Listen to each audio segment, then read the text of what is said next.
Today, we're going to walk you through a quick and easy guide on how to open a Demat account. If you're looking to start investing in stocks, a Demat account is your gateway to the stock market. So, let's get started. First things first, what exactly is a Demat account?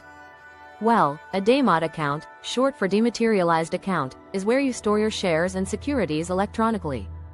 No more paper certificates, everything is digital, secure, and convenient.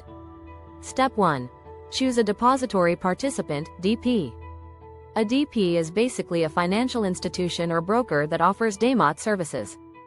Popular ones include Zerodha, Upstocks, Assisi Direct, HDFC Securities, and many others. Compare the features, fees, and services of each to find one that suits your needs. Step 2. Gather your documents. You'll need a few key documents to get started. 1. PAN card. 2. Aadhaar card or any other ID proof. 3. Address proof, like utility bills or bank statements.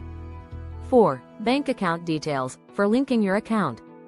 5. Passport-sized photographs. Make sure all these are up to date and ready to go. Step 3. Fill out the application form. Most DPs offer an online application process.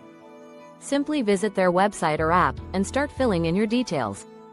You'll need to enter your personal information, upload the required documents, and link your bank account. Step 4. Complete KYC verification. This is an important step to verify your identity. Some DPs might ask for an in-person verification, but most allow you to do it online through a video call or by uploading a short video. You'll also need to e-sign the form using your Aadhaar-linked mobile number. Step 5. Wait for approval. After submitting everything, it usually takes a few days to get your account approved. You'll receive your Demat account number and login details via email or SMS, and that's it. Once your Demat account is active, you can start trading and investing in the stock market right away. You'll have access to buy, sell, and monitor your investments, all from the comfort of your home. If you found this video helpful, give it a thumbs up and don't forget to subscribe.